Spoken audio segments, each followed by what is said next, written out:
Student, आज हम लोग रिलेशन का सेकंड लेक्चर देखेंगे। फर्स्ट लेक्चर में बेसिक से लेकर हम लोग सीखे थे रिलेशन क्या होता है और कोई सेट दिया हो तो उस पर कितने रिलेशन डिफाइन हो सकते हैं। इन सारी बातों को हम लोग सीख चुके थे। आज से हम लोग देखेंगे टाइप्स ऑफ रिलेशन। तो रिलेशन का टाइप देखना है तो रिलेशन का टाइप हम लोग दो कंडीशन में देखेंगे। एक कंडीशन हम लोग देखेंगे कि एक सेट से दूसरे सेट में अगर कोई रिलेशन डिफाइन हो उस कंडीशन में, और दूसरा कंडीशन हम लोग देखेंगे जब एक ही सेट पे कोई रिलेशन डिफाइन हो उस कंडीशन में। सबसे पहले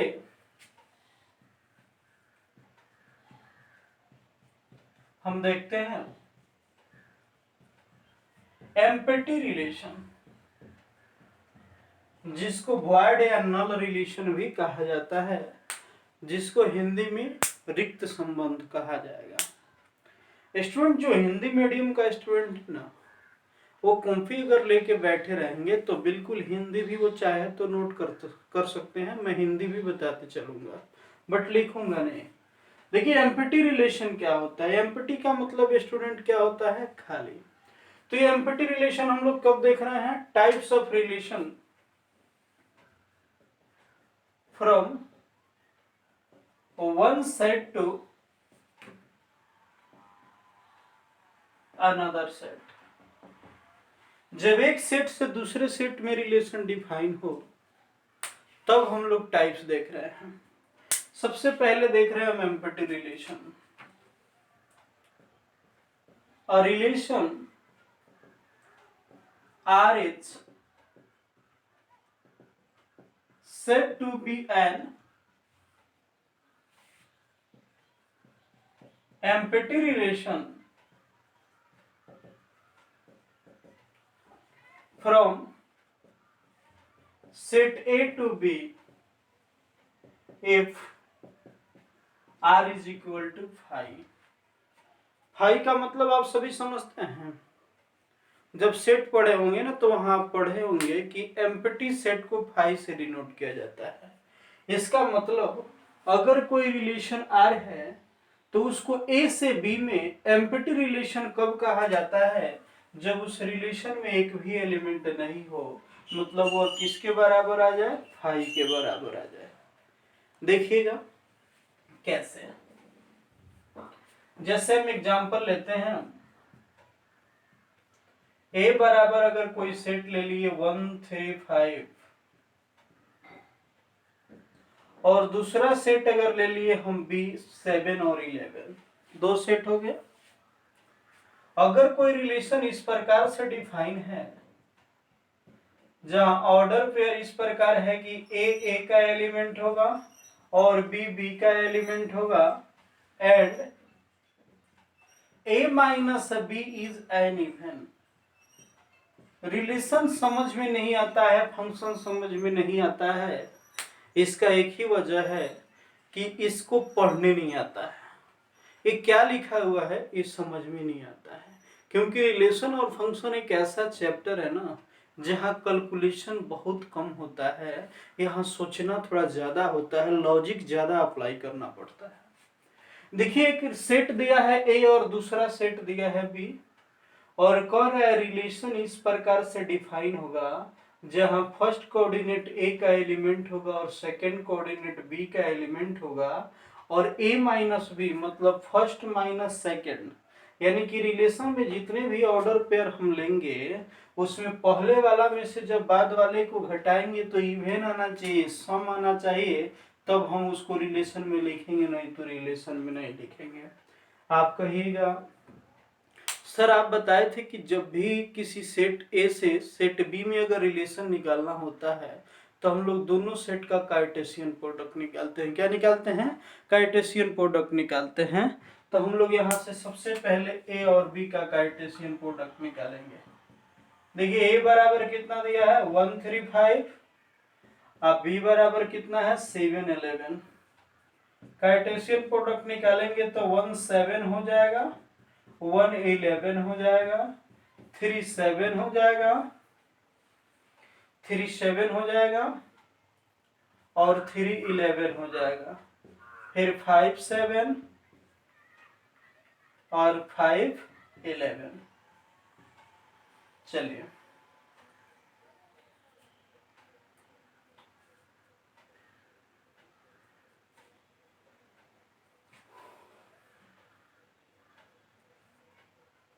ठीक, ऐसा करते हैं ना, a plus b, a minus b, 7 में से 1 गया, 6 इवेन आएगा, इवेन आएगा, इवेन आएगा, इवेन आएगा, इवेन आएगा, इवेन आएगा। ऐसा कीजिए, यहाँ ऑड बना लीजिए, ठीक है, विषम, क्योंकि हमको यहाँ एम्पटी रिलेशन प्रूफ करना है। अब देखिए जरा यहाँ क्या कह रहा है, ए कार्टेशियन प्रोडक्ट बी तो टोटल हम निकाल लिए, तो रिलेशन में किसको लिखेंगे, तो रिलेशन में उसी को लिखेंगे जिसमें पहले वाला माइनस बाद वाला ऑड हो जाए, मतलब विषम हो जाए। बताइए इसमें कोई भी एक में से 7 घटाएंगे, -6 आएगा, -10 आएगा, -4 आएगा, -8 आ जाएगा, -2 आ जाएगा, -6 आएगा। इस किसी का भी दो का अंतर, फर्स्ट माइनस सेकंड का जो अंतर है वह कभी भी ऑड नहीं आ रहा है, कभी भी विषम नहीं आ रहा है। इसका मतलब r बराबर इस कंडीशन के हिसाब से बिल्कुल इसमें एक भी एलिमेंट नहीं आएगा, यह बिल्कुल खाली बच जाएगा। इसका मतलब इसी को तो हम लिख देते हैं क्या, फाई, क्योंकि इसमें एक भी एलिमेंट नहीं है।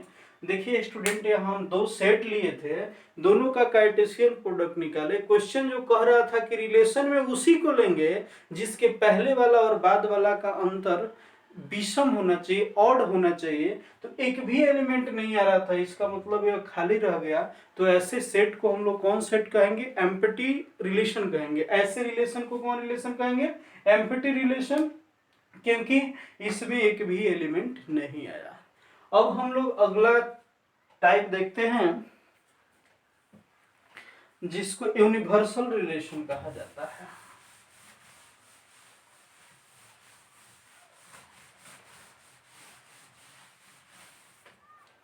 Universal relation,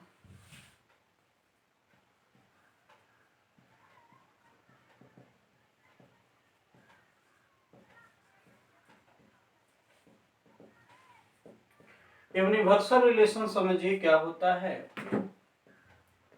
A relation R is said to be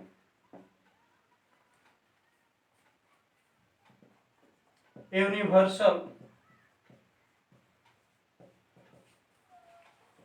from A to B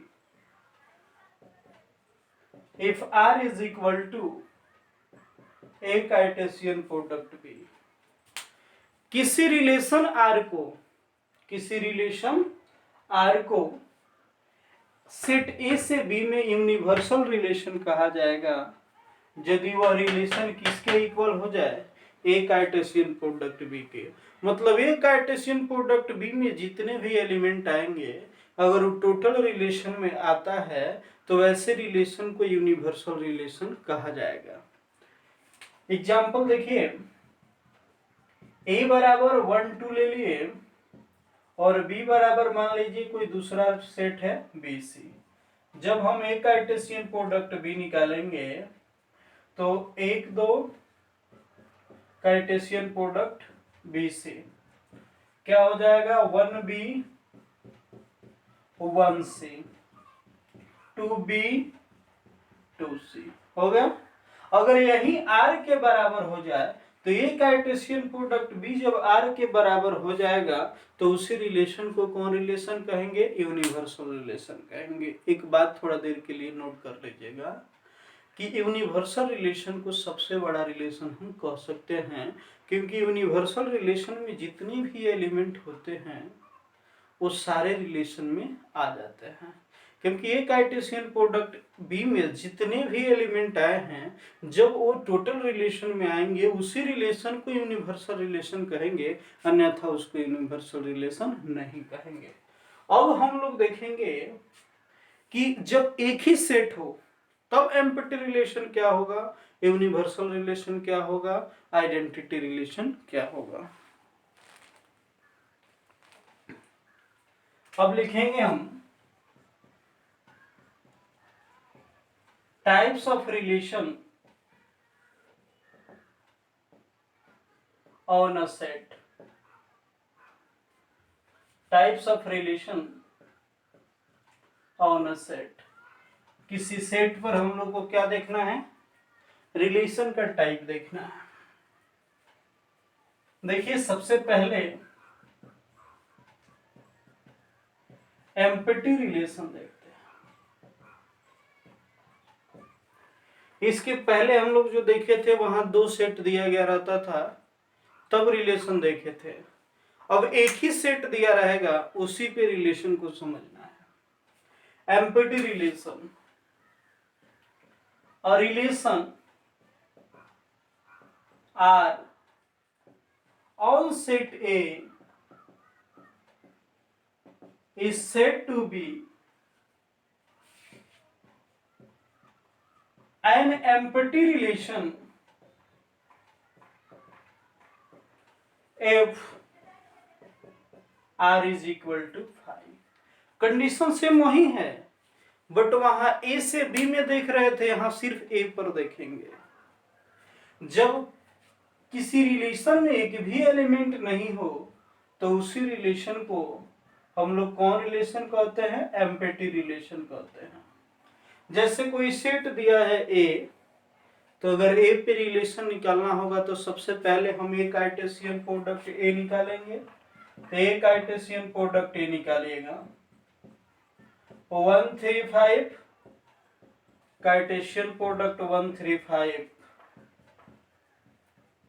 1 1 1 3 1 5, 3 1 3 3 3 5, 5 1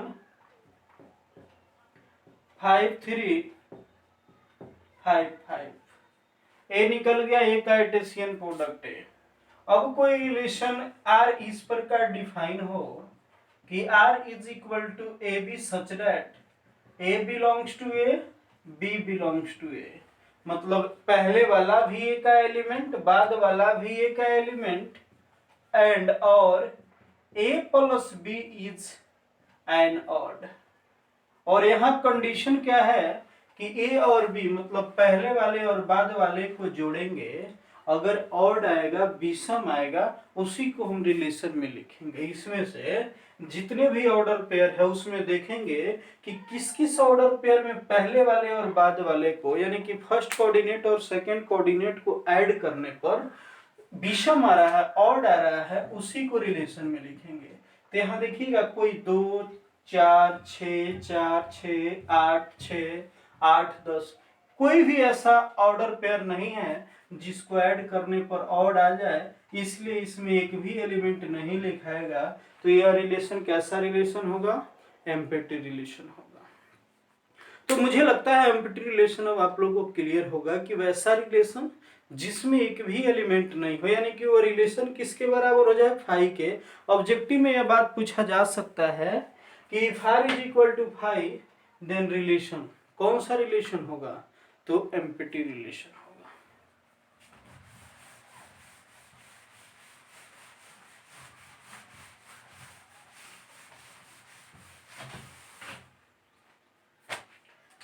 second,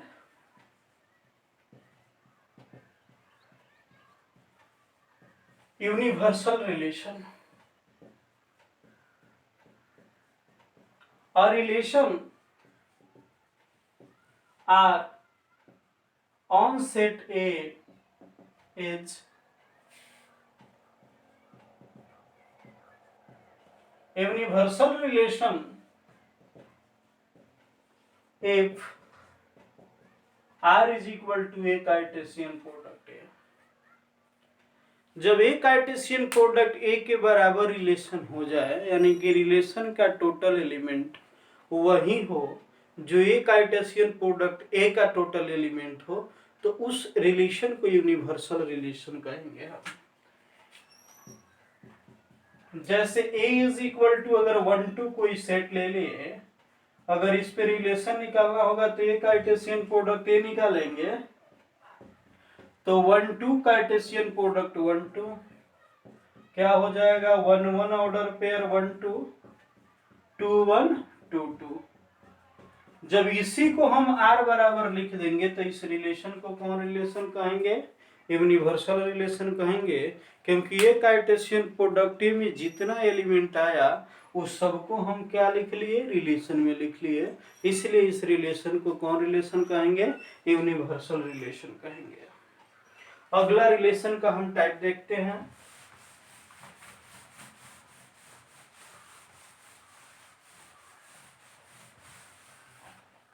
अगला टाइप है रिलेशन का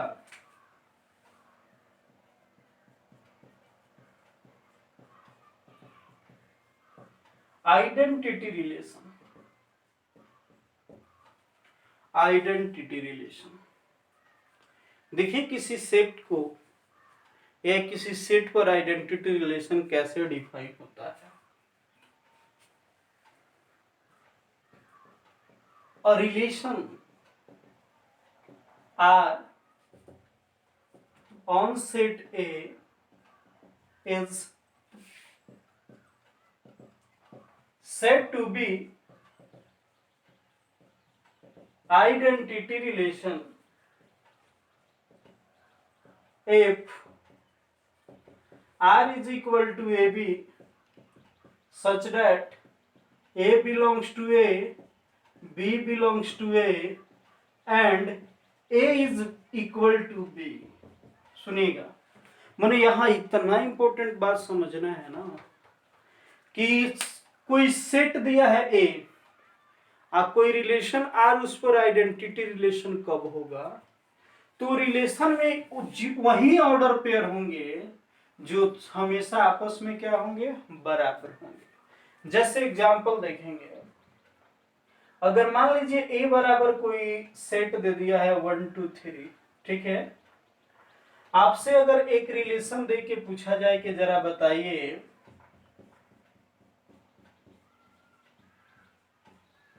कि यह रिलेशन सेट ए पर आइडेंटिटी है कि नहीं, यह जो रिलेशन लिखा गया है यह सेट ए पर आइडेंटिटी है कि नहीं, तो सबसे पहला काम तो आप रिलेशन निकालने के लिए कार्टेशियन प्रोडक्ट ए निकालते तो उसमें ये सब आता। तो आप कैसे चेक करेंगे कि यह आइडेंटिटी रिलेशन है कि नहीं, कैसे आपको पता चलेगा कि यह आइडेंटिटी रिलेशन है कि नहीं, जरा देखिएगा, यहाँ लिखा गया है कि आइडेंटिटी रिलेशन में वही ऑर्डर पेयर आएंगे जिसमें पहले वाला ए का बाद वाला भी ए का एलिमेंट होगा और पहले वाला और बाद वाला हमेशा इक्वल होना चाहिए। जरा बताइएगा, क्या है दोनों आपस में इक्वल है, क्या है दोनों तो आपस में इक्वल है, यह दोनों आपस में इक्वल है, बट यहाँ 1 और 2 जो है आपस में बराबर नहीं है, इसका मतलब यह रिलेशन आइडेंटिटी नहीं है।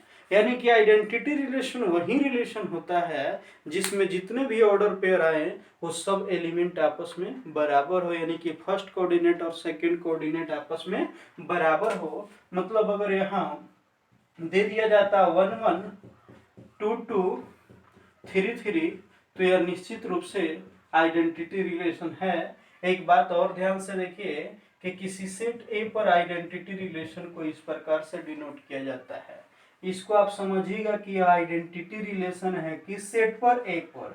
अगर बी पर आइडेंटिटी रिलेशन तो ऐसे लिखेंगे, सी पे आइडेंटिटी रिलेशन ऐसे लिखेंगे, डी पे आइडेंटिटी रिलेशन ऐसे लिखेंगे। तो ये आइडेंटिटी रिलेशन को रिप्रेजेंट करने का एक स्पेशल साइन है कि आइडेंटिटी रिलेशन अगर सेट ए पर डिफाइन है तो उसको इस तरह से हम लोग लिखेंगे।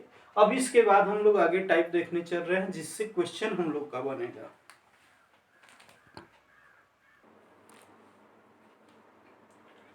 अब अगला रिलेशन का जो टाइप हम लोग देख रहे हैं इससे क्वेश्चन बनना स्टार्ट होगा। अभी तक हम लोग देख लिए empty relation, universal relation, identity relation. अब हम लोग जो टाइप देखने चल रहे हैं काफी इंपॉर्टेंट है, रिफ्लेक्सिव रिलेशन। और आप लोग कमेंट करके बताइएगा कि कैसे रिलेशन एंड फंक्शन हार्ड लगता है और रिलेशन एंड फंक्शन क्यों नहीं समझ में आता था। निश्चित समझ में आएगा। बस मैथ को अपना लाइफ बनाइए और सारे काम को छोड़कर जितना देर मैथमेटिक्स या कोई भी सब्जेक्ट पढ़ते हैं बिल्कुल कंसंट्रेट हो जाइए, बिल्कुल 100% समझ में आएगा। क्योंकि इस तरीका से लेकर हम चल रहे हैं ना कि निश्चित रूप से आपको समझ में आएगा। सबसे मुख्य बात यह है कि जब क्लास में आप पढ़ाता है कोई तो वहाँ बच्चे क्वेश्चन तुरंत पूछते हैं, बट यह जो ऑनलाइन क्लास है इसमें बच्चे क्वेश्चन पूछने में टाइम लगाते हैं, पूछ ही नहीं पाते हैं। तो यहाँ उस तरीका से पढ़ाना पड़ता है कि बच्चे को क्वेश्चन ही नहीं पूछना पड़े, बच्चा को प्रॉब्लम ही नहीं हो। तो उस हिसाब से हम आप लोग को लेकर चल रहे हैं। हम लोग देखेंगे रिफ्लेक्सिव रिलेशन, और रिफ्लेक्सिव रिलेशन का अगर हिंदी नाम आप जान दिएगा ना तो इसका मतलब समझिएगा कि रिफ्लेक्सिव रिलेशन क्या होता है। रिफ्लेक्सिव को हिंदी में स्वतुल्य कहा जाता है। स्व माने स्वयं होता है, अतुल्य माने बराबर होता है। स्व माने स्वयं, अतुल्य माने बराबर। मतलब जितने भी ऑर्डर पेयर आए हों उसमें सभी एलिमेंट खुद के बराबर हो या खुद से रिलेशन रखता हो ना, तो वैसे ही रिलेशन को रिफ्लेक्सिव रिलेशन कहा जाता है। जैसे देखिए, a relation R on set A is said to be reflexive if A R A for all, या इसको एवरी पढ़ते हैं, बताए थे A belongs to A। जरा इसको समझिएगा ये क्या लिखा गया है स्टूडेंट। अगर मान लीजिए इस तरह लिखा गया है ना एक्स आर वाई, इसका मतलब होता है x is related to y, इसका मतलब हुआ एक्स का वाई से रिलेशन है। यहाँ इसका मतलब हुआ ए का ए से रिलेशन हो, जहां टोटल ए किसका एलिमेंट हो, ए का। यानी कि ए के टोटल एलिमेंट के लिए अगर ए का रिलेशन ए से हो तो वैसे रिलेशन को रिफ्लेक्सिव रिलेशन कहते हैं। अगर कहीं एक्स आर वाई इस तरह से आपको मिलता है लिखा हुआ, इसका मतलब आप समझिएगा कि एक्स का रिलेशन वाई से है। अगर कहीं इस तरह से मिलता है कटा हुआ, आप क्या समझेंगे कि x is not related to y, मतलब एक्स का वाई से रिलेशन नहीं है। जैसे 1R3 लिखा गया है, इसका मतलब 1 का 3 से रिलेशन है। अगर कहीं 3R7 लिखा गया है, इसका मतलब 3 का 7 से रिलेशन है। कहीं यहाँ 7R11 लिख के काट दिया गया है, इसका मतलब 7 का 11 से रिलेशन नहीं है। अब देखिए यहाँ क्या लिखा गया है, लिखा गया है एक रिलेशन आर सेट ए पर क्या कहलाता है, रिफ्लेक्सिव। कब? जब ए का रिलेशन ए से हो, मतलब पहले वाला और बाद वाला सेम हो, उसका रिलेशन हो, और किसके लिए, ए का जितना भी एलिमेंट होगा उन सब के लिए पहले वाला का रिलेशन अगर बाद वाले से है और दोनों सेम है तो ऐसे रिलेशन को रिफ्लेक्सिव रिलेशन कहेंगे। देखिएगा एग्जांपल से काफी क्लियर होगा और काफी ज्यादा पूछा जाता है। यही तो 3 टाइप है, reflexive relation, symmetric relation, transitive relation, जिससे प्रश्न बनते हैं। जैसे मान लीजिए कि कोई रिलेशन दे दिया है, कोई सेट दे दिया है 1 2 3, और एक रिलेशन आर लिखा गया है जहां लिखा गया है 1 2 2 2 3 3, ठीक है, 3 2 2 3 1 1, ठीक है।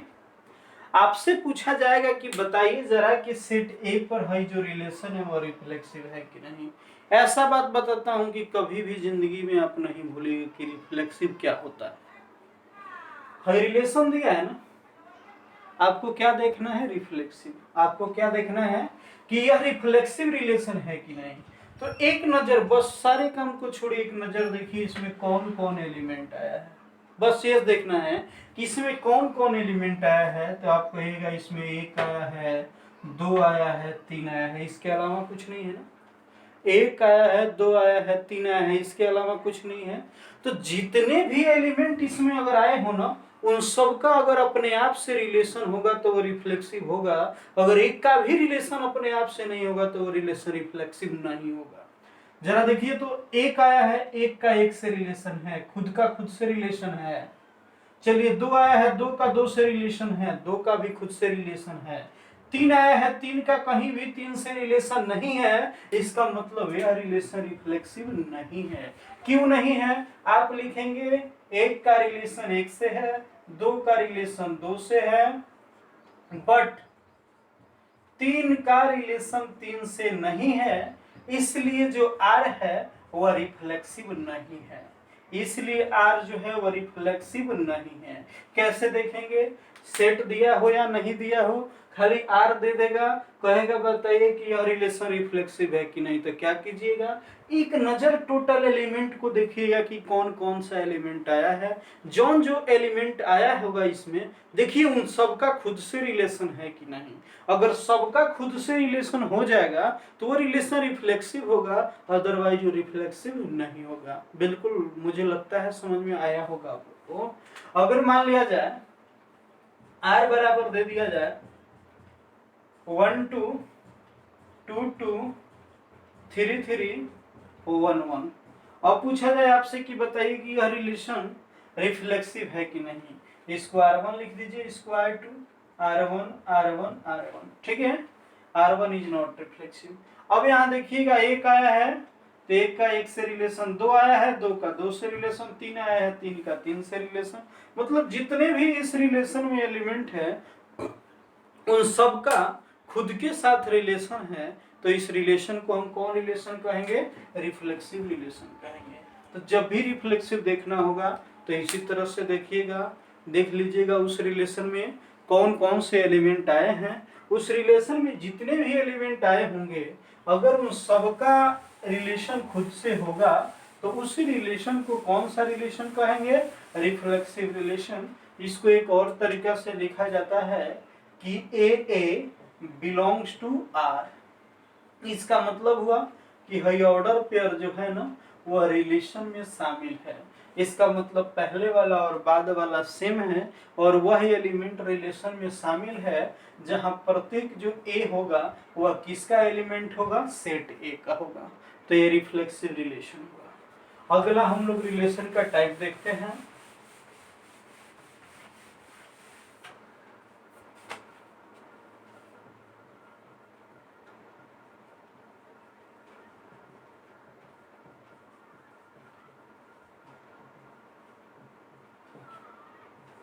Symmetric relation. देखिए सिमेट्रिक रिलेशन क्या होता है। रिफ्लेक्सिव तो हम लोग देख लिए, सिमेट्रिक रिलेशन क्या होता है। A relation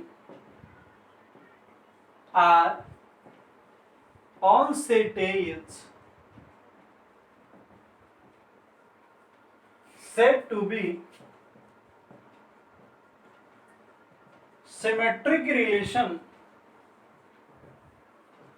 if A related to B implies that B related to A for all AB belongs to set A। इसको ऐसे भी लिख सकते हैं AB belongs to R implies that BA belongs to R। बिल्कुल समझ में आया होगा और समझ में आएगा ही, क्योंकि ऐसे बताया जा रहा है कि समझ में आना ही है। एक रिलेशन R है जो सेट A पर डिफाइन है तो सिमेट्रिक रिलेशन होगा। अगर A का रिलेशन B से है तो उसमें B का भी रिलेशन A से होना चाहिए, जहां प्रत्येक A और B किसका एलिमेंट होगा? सेट A का। प्रत्येक एलिमेंट जो A और B होगा वह किसका एलिमेंट होगा? सेट A का। मतलब अगर ए बी का रिलेशन है तो बी ए का भी रिलेशन होना चाहिए। समझ में आया क्या? मतलब जो हो ना उसका उल्टा भी होना चाहिए। अगर उस रिलेशन में एक और दो शामिल है तो उस रिलेशन में दो एक भी शामिल होना चाहिए। अगर तीन पांच उस रिलेशन में शामिल है तो पांच तीन भी होना चाहिए। मतलब जितने भी ऑर्डर पेयर हो उन सब का अगर उल्टा भी उसमें शामिल हो तभी उस रिलेशन को सिमेट्रिक रिलेशन कहा जाता है। मतलब अगर x और y का रिलेशन है तो उसमें y और x का भी रिलेशन होना चाहिए। A बराबर अगर कोई सेट है 1 2 3, अगर एक रिलेशन दिया है 1 1 2 3 3 2 3 3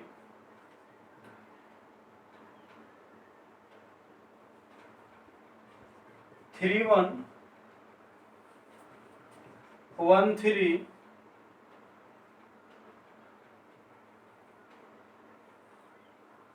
1 3, अब आपसे पूछा जाएगा कि बताइए कि यह जो रिलेशन है यह रिलेशन सिमेट्रिक है या नहीं। सिर्फ इसको देखना है। इसी सेट पर है रिलेशन डिफाइन है। जब एक कार्टेशियन प्रोडक्ट ए निकालेगा तो इन सब आएंगे, ये सब एलिमेंट उसमें होगा। मतलब एक कार्टेशियन प्रोडक्ट ए का यह सबसेट है और हमको देखना है कि यह रिलेशन सिमेट्रिक रिलेशन है कि नहीं। किसी रिलेशन को सिमेट्रिक कब कहा जाता है? जब अगर ए बी का रिलेशन है तो बी ए का भी रिलेशन होना चाहिए। मतलब देखिएगा एक एक है तो इसका उल्टा तो एक एक ही होगा, वो रिलेशन में है। दो तीन का उल्टा तीन दो होना चाहिए है।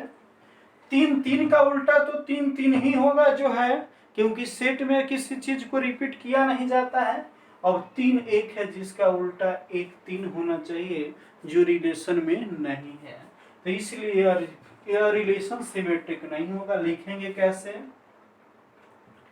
एक का रिलेशन एक से है, अगर दो का रिलेशन तीन से है तो तीन का भी रिलेशन किससे है? दो से। यहाँ तीन का रिलेशन तीन से है, तीन का रिलेशन एक से है लेकिन एक का रिलेशन तीन से नहीं है। यहाँ तीन का रिलेशन एक से है लेकिन एक का रिलेशन कहीं भी इसमें तीन से नहीं है। Therefore R is not symmetric. R जो होगा वह सिमेट्रिक नहीं होगा। तो मतलब कोई रिलेशन को अगर सिमेट्रिक देखना होगा तो टोटल ऑर्डर पेयर आप देखिएगा और जितने ऑर्डर पेयर दिए हों उनका अपोजिट करके देखिए, अगर वो भी शामिल है उस रिलेशन में तो आप कहिएगा यह रिलेशन सिमेट्रिक रिलेशन है। अगर एक का भी अपोजिट नहीं मिला तो वह रिलेशन सिमेट्रिक नहीं होगा। अगर यहाँ एक तीन भी शामिल होता ना तो यह रिलेशन निश्चित रूप से सिमेट्रिक हो जाता। अब अगला हम लोग देखते हैं type.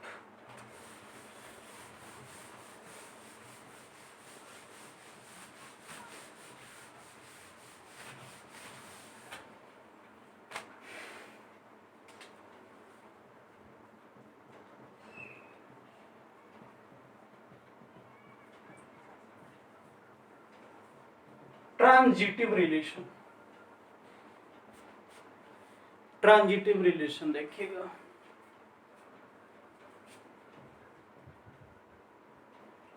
a relation R on set A is said to be transitive relation if A related to B, B related to C implies that A related to C for all ABC belongs to set A। चलिए, जब भी तीन वो element होगा तभी यह define होगा transitive. अब ट्रांजिटिव रिलेशन एक बार जरा देखिए क्या होता है। अगर एक का रिलेशन दो से है और दो का रिलेशन तीन से है तो दो को छोड़ दीजिए, एक का रिलेशन तीन से होना चाहिए। अगर कोई रिलेशन इस प्रकार से डिफाइन है कि ए का रिलेशन किससे है? बी से, और बी का रिलेशन सी से है तो ए का रिलेशन भी सी से होना चाहिए तब वो ट्रांजिटिव होगा। मतलब अगर x का रिलेशन y से है, y का रिलेशन z से है, तो कैसे समझिएगा, बीच वाले को छोड़िए, पहले वाला और बाद वाले का रिलेशन होना चाहिए। संख्या से देखिए ना, एक का रिलेशन 2 से है और 2 का रिलेशन 3 से है, तो 2 को छोड़िए, एक का रिलेशन 3 से होना चाहिए। अगर इस कंडीशन को, उसमें जितने भी एलिमेंट आए हैं, अगर इस कंडीशन को फॉलो करते हैं, इस शर्त को मानते हैं, तो वो रिलेशन ट्रांजिटिव होगा, अदरवाइज वो ट्रांजिटिव नहीं होगा। एग्जाम्पल से देखिए, ए बराबर मान लिया जाए ए बी सी कोई सेट है, रिलेशन दिया गया है a a, a b, b c, b B,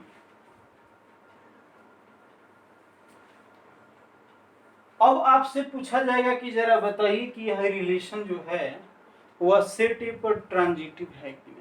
यह जो रिलेशन है आर, वह सेट ए पर ट्रांजिटिव है कि नहीं, तो आप कैसे बताएंगे, आप कैसे चेक करेंगे, जरा देखिएगा। आपको सिर्फ एक ही बात याद रखना है, पहले वाला का रिलेशन अगर दूसरा से है और दूसरा का रिलेशन अगर तीसरा से है, तो दूसरा को छोड़ दीजिए, पहला का रिलेशन तीसरा से होना चाहिए।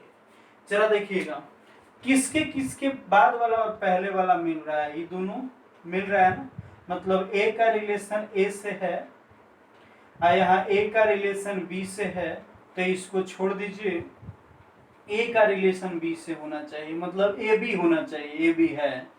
चलिए, और किसी के भी पहले अब ए नहीं है, यहां तक कंडीशन ठीक है। आइए इसको देखना है, ठीक है। अब ए का रिलेशन किससे है, बी से, अब बी का रिलेशन किससे है, सी से, किसको छोड़िएगा, इसको। तो यहाँ क्या होना चाहिए, ए का रिलेशन सी से होना चाहिए, तो ए का रिलेशन सी से नहीं है, ए का रिलेशन सी से नहीं है। अब आप देखिएगा कि सर जरा इसको भी देख लिया जाए, तो आप कहेंगे कि ए का रिलेशन बी से है, आप बी का रिलेशन बी से है, तो बी और बी को छोड़ देंगे, ए का रिलेशन बी से होना चाहिए, मतलब ए बी होना चाहिए, ए बी तो है। लेकिन एक जो है कंडीशन है कि ए का रिलेशन बी से है या बी का रिलेशन सी से है, जब बी को छोड़ रहे हैं तो ए का रिलेशन सी से होना चाहिए, जो इसमें नहीं है। यही कारण है कि यह ट्रांजिटिव नहीं है। यहाँ लिख देंगे therefore R is not transitive, R is not transitive. अगर वही एक काम हम करते, अगर इसी में अगर एसी को भी शामिल कर लेते ना, तो ए का रिलेशन अब किससे हो जाता, सी से, तो उस कंडीशन में यार क्या हो जाता, ट्रांजिटिव हो जाता। मुझे लगता है कि ट्रांजिटिव आप लोग को समझ में आया हो निश्चित रूप से। सिर्फ यही बात सोचना है कि पहले वाला का रिलेशन अगर दूसरा से है, दूसरा का रिलेशन अगर तीसरा से है, तो दूसरा को छोड़िए, बीच वाले को छोड़िए। देखिए, पहले वाला और बाद वाला, पहले वाला और तीसरा वाला का रिलेशन उसमें होना चाहिए, तो वो रिलेशन ट्रांजिटिव रिलेशन हो जाएगा।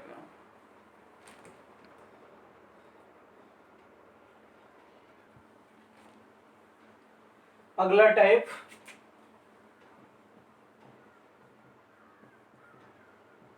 Anti symmetric relation.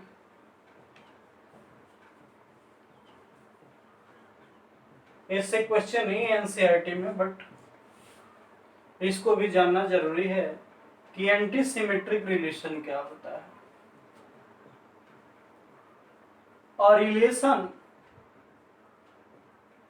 R on set A is said to be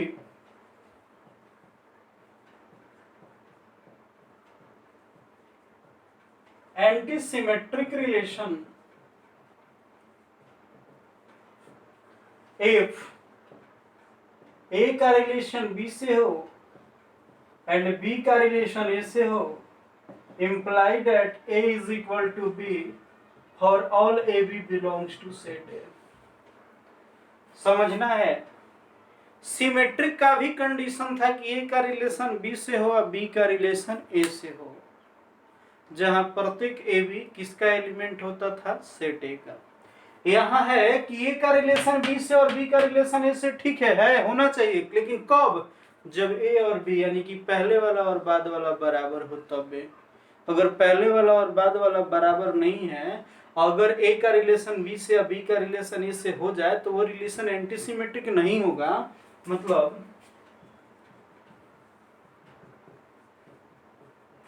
ए बराबर 1 2 3 है ना, अगर R1 आपको दे दिया जाए 1 2 2 1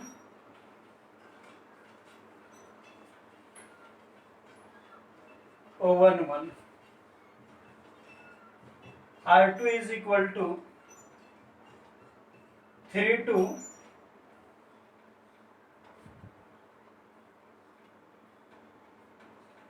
2 2 1 1। आय आपको देखना है दोनों में कि एंटीसिमेट्रिक रिलेशन है कि नहीं। तो जरा यहां देखिएगा, एक का रिलेशन 2 से है, 2 का रिलेशन 1 से है, लेकिन 1 और 2 आपस में बराबर नहीं है। तो एंटीसिमेट्रिक रिलेशन कब होगा? जब ए का रिलेशन बी से या बी का रिलेशन ए से हो और पहले वाला बाद वाला से बराबर हो, तब एंटीसिमेट्रिक रिलेशन होगा। तो यहाँ पहले वाला का बाद वाला से रिलेशन है और बाद वाले का पहले वाला से रिलेशन है, ठीक है, लेकिन पहले वाला और बाद वाला आपस में बराबर नहीं है, इसका मतलब यह रिलेशन एंटीसिमेट्रिक नहीं है। अब I2 को देखिएगा तो इसका तो उल्टा है ही नहीं, तो इसको सोचिए नहीं। अगर इसको देखिएगा कि दू का रिलेशन दू से है, तो इसको उलटिएगा तब भी वही होगा, दू का रिलेशन दू से। अगर देखिएगा तो यहाँ दो और दो आपस में बराबर है। इसको देखिएगा तो एक का एक से रिलेशन है, और फिर उलटिएगा तो एक का एक से रिलेशन है। इंप्लाई कीजिएगा तो एक और एक आपस में बराबर है। मतलब जिसका भी उल्टा है, अगर ए बी का रिलेशन है या बी ए का रिलेशन है, तो ये जब भी ए बी और बी ए का रिलेशन बना है तब ही बना है जब ए और बी आपस में क्या है? बराबर है। जब ए और बी आपस में बराबर नहीं है, उस कंडीशन में ए बी और बी ए का रिलेशन ही नहीं है। इसका मतलब यह जो रिलेशन है R2, यह एंटीसिमेट्रिक रिलेशन है। तो एंटीसिमेट्रिक रिलेशन कब होगा? जब ए बी का रिलेशन और बी ए का रिलेशन हो। कब? जब दोनों आपस में बराबर हो। अगर दोनों आपस में बराबर हो जाए, दोनों आपस में बराबर हो जाए और दोनों का उल्टा हो, तब भी हम लोग एंटीसिमेट्रिक कहेंगे। और दोनों आपस में बराबर नहीं हो और उस कंडीशन में ए बी का और बी ए का रिलेशन है, तो वो एंटीसिमेट्रिक नहीं होगा। अब रिलेशन का और टाइप हम लोग देखते हैं।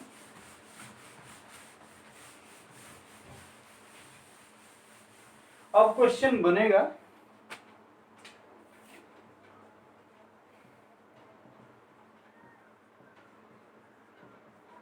Equivalence relation. इक्विवेलेंस रिलेशन बहुत इंपॉर्टेंट रिलेशन है, और यह रिलेशन आप सीख गए हैं तो पीछे वाले किसी रिलेशन को सीखने की जरूरत नहीं है, क्योंकि जो भी पीछे वाला इंपॉर्टेंट रिलेशन है वो इसमें शामिल है। और relation R on set A is said to be an equivalence relation if एक में it is reflexive, अर्थात A का रिलेशन A से हो for all A belongs to B, for all A belongs to set A. Second condition, it is symmetric, अर्थात अगर A का relation B से है तो implied that B का रिलेशन A से होना चाहिए for all AB belongs to set A, and it is transitive, अगर A का रिलेशन B से, B का रिलेशन C से, implied that A का रिलेशन C से होना चाहिए for all ABC belongs to set A। बिल्कुल, देखिए कोई रिलेशन इक्विवेलेंस रिलेशन कब कहलाएगा, कोई रिलेशन किसी सेट पर इक्विवेलेंस रिलेशन कब कहलाएगा, जब वो रिलेशन रिफ्लेक्सिव भी हो, सिमेट्रिक भी हो और ट्रांजिटिव भी हो, तभी वो रिलेशन इक्विवेलेंस होगा। अगर इस तीनों में से कोई एक भी रिलेशन अगर वो नहीं होता है, मान लीजिए रिफ्लेक्सिव और सिमेट्रिक हो जाए, ट्रांजिटिव नहीं है, तो इक्विवेलेंस नहीं होगा। रिफ्लेक्सिव और ट्रांजिटिव होता है, सिमेट्रिक नहीं है, वो इक्विवेलेंस नहीं होगा। सिमेट्रिक और ट्रांजिटिव है लेकिन रिफ्लेक्सिव नहीं है, फिर भी वह इक्विवेलेंस नहीं होगा। मतलब इक्विवेलेंस होने के लिए तीनों होना चाहिए, ठीक है। तो कोई रिलेशन रिफ्लेक्सिव, सिमेट्रिक और ट्रांजिटिव होगा ना, तब उस रिलेशन को हम कौन रिलेशन कहेंगे, इक्विवेलेंस रिलेशन। जैसे मान लीजिए एक सेट दिया है एबीसी, अब दे दिया है रिलेशन ए